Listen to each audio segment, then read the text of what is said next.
I don't know if my microphone's on. There. Is that better? No. How about this? Neither. Yes? All right. Good to go. I don't know about you, but I am feeling a little frayed around the edges these days. Can you tell? Have you noticed it too? I am noticing that frayed seems to be in fashion. You can buy a pair of jeans that have no hem, just fraying strands of thread coming unwoven, holes at stress points unraveling. It makes you think that being frayed is the way it should be, normalizes the idea. Our friend Randy Woodley, whose thoughts I have shared with you before, says that he could go on about the bleak outlook for our future, the hottest years, the dwindling water supply, plant and animal extinctions, topsoil erosion and ocean pollution, but he won't, because we know all this, and sometimes we need to stop the influx of anxiety-producing data. The state of our planet is certainly something I find fraying. The divisiveness of an election year and our polarized leadership has a way of eating away at my edges too. I have so little patience for the adolescent behavior of those we have put in charge. Don't they have some real work they're supposed to be doing?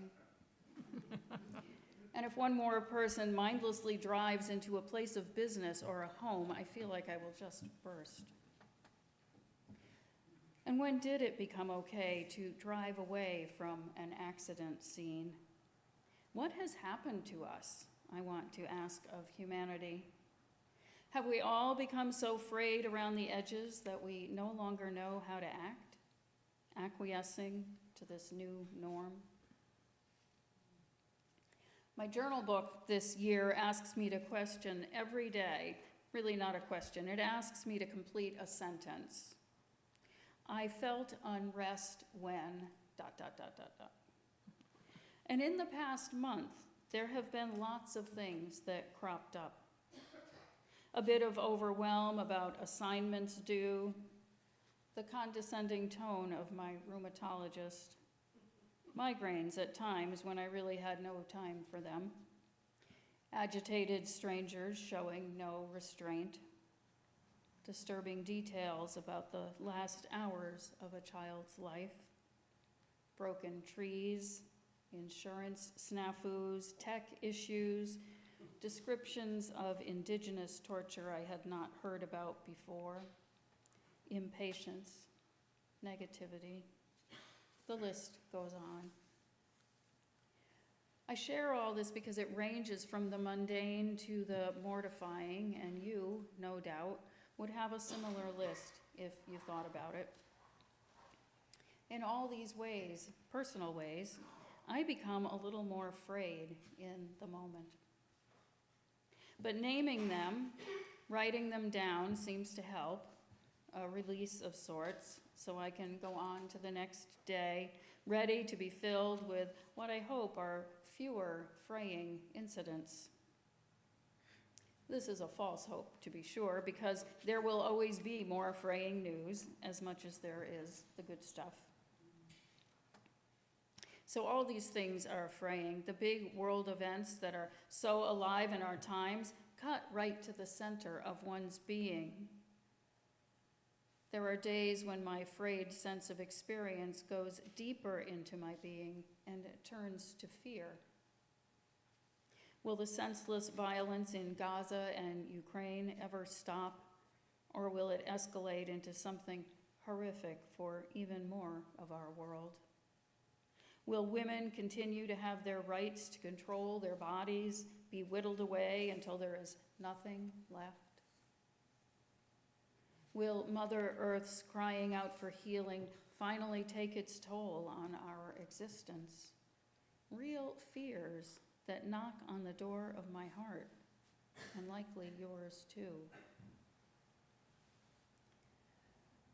I saw a quote the other day from Kara E. Yar Khan.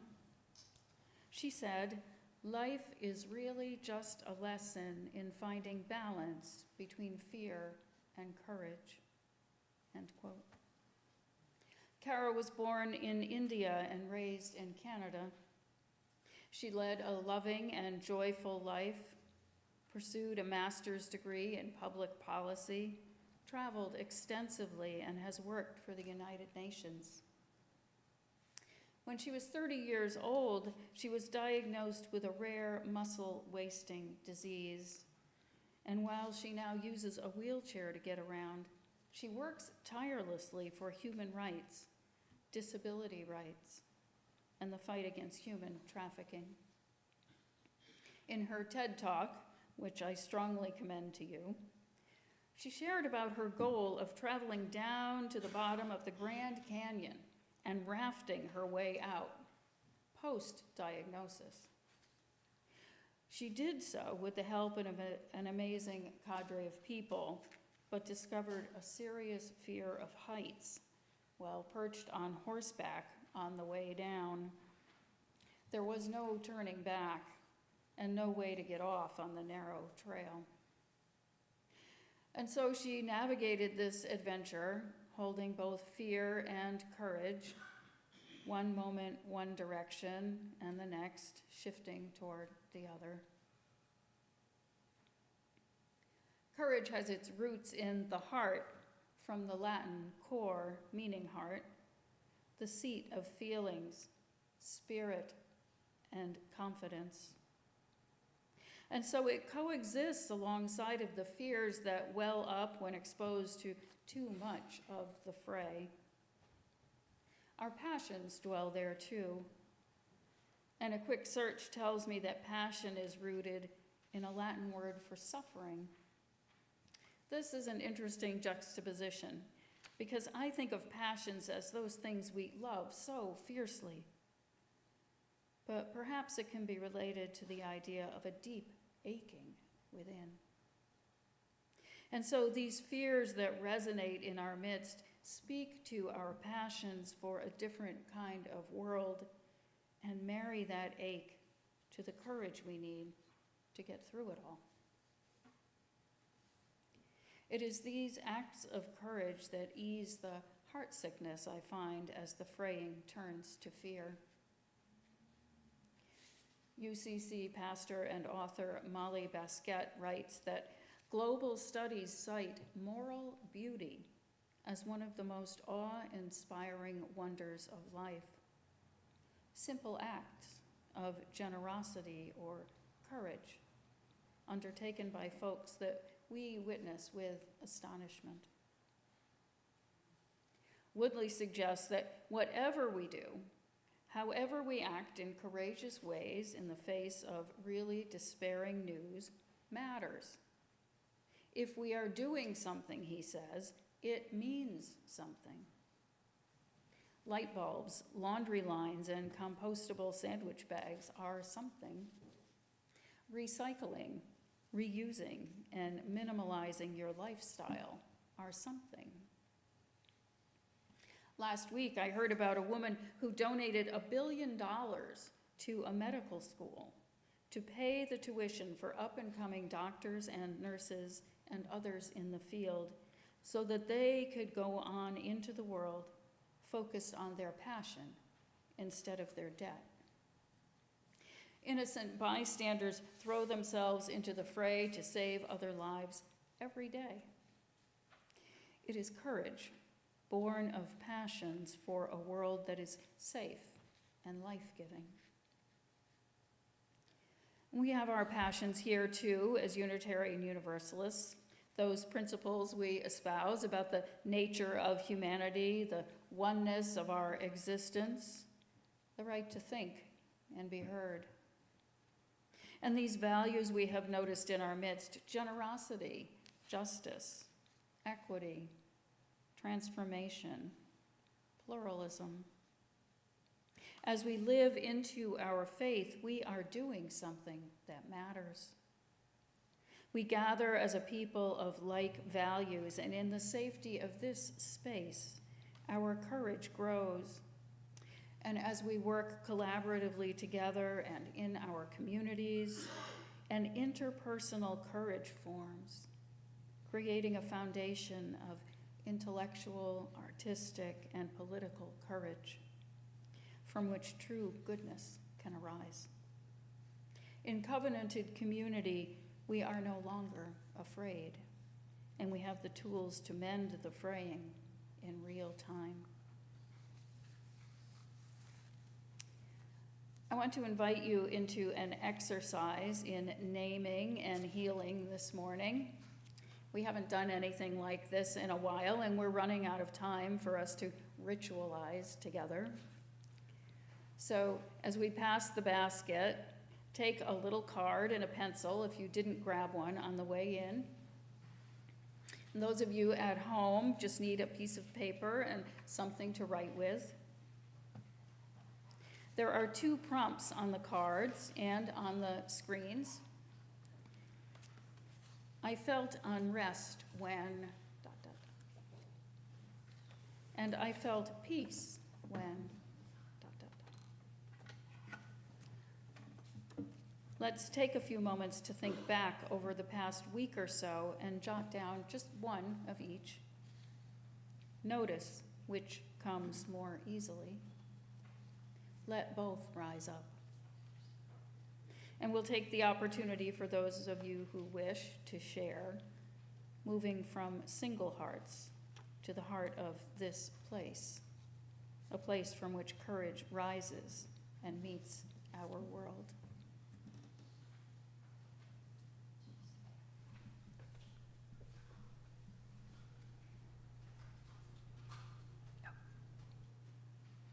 We don't need to collect them. We don't need to collect them afterwards. You need to hold on to them so you can share. Oh. Unless you just want me to read them. Whoops, wait a minute. Whoa, Priscilla. Priscilla? This is in line. This is in line.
I felt unrest when, and I felt peace when. Who would like to share? Mary? Okay. I felt unrest when I heard people arguing. I felt peace when people were loving. Thank you. Others? Susan? I felt unrest when I read news about the rising threat of authoritarian dictatorship in the U.S. and elsewhere. I feel peace when I walk by the ocean or when I'm among my congregation at the AMH.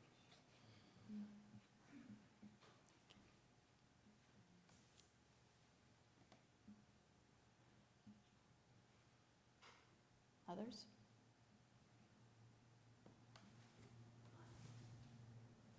Joan? I felt unrest like Mary, and people were shouting and fighting. Here, Joan, come up to the microphone, maybe. Okay.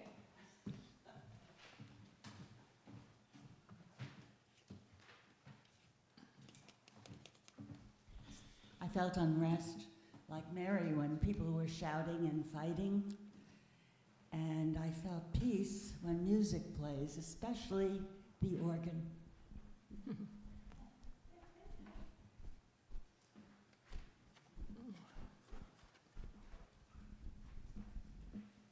This is a twofer from Connie and Dick.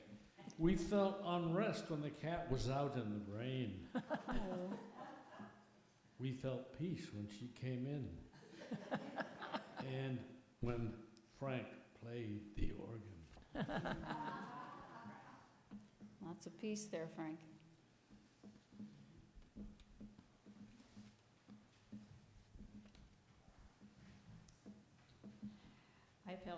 I felt unrest when I heard the latest from Israel.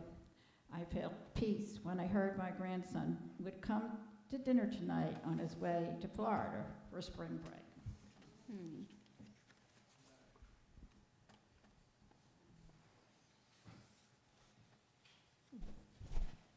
Others? I'll share, but I don't think I need the microphone. I felt unrest when I allowed fear to take control of my mind, and I felt peace when I joined a community to march for a ceasefire in Gaza in B-Town. Thank you. Are there folks at home who'd like to share? Just raise your hand. Robin?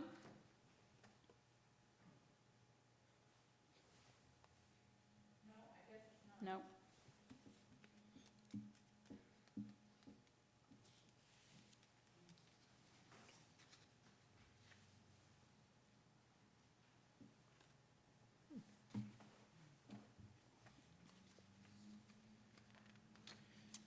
A poem from Lynn Unger.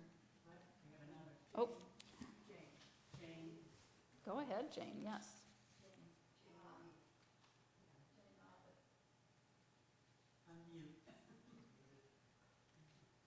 I don't have much of a voice this morning, but I felt unrest when I saw the demonstrations in Russia for the funeral of Navalny. I felt there was hope for peace by the fact there were so many there that they couldn't possibly all be arrested. Thank you, Jane.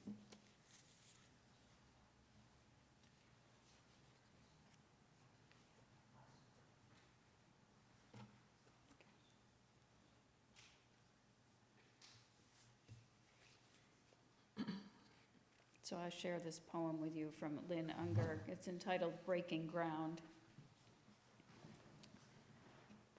Living in the violence of spring, living in a time where shells are cracking and shapes alter, who can afford to risk forgetting the danger, forgetting the moment the crocus bulb breaks ground, never knowing whether snow or sun or ice await its warm or jagged welcome. There is no safety in this restless season. Even the sheltering ground rejects its own, thrusting the life it held into the untrustworthy and insufficient care of air and weather. There are no choices here, no careful path or reasoned way, no holding in reserve for some more settled, more propitious time, but only the unconsidered faith of the crocus, whose saffron petals echo or demand the sun.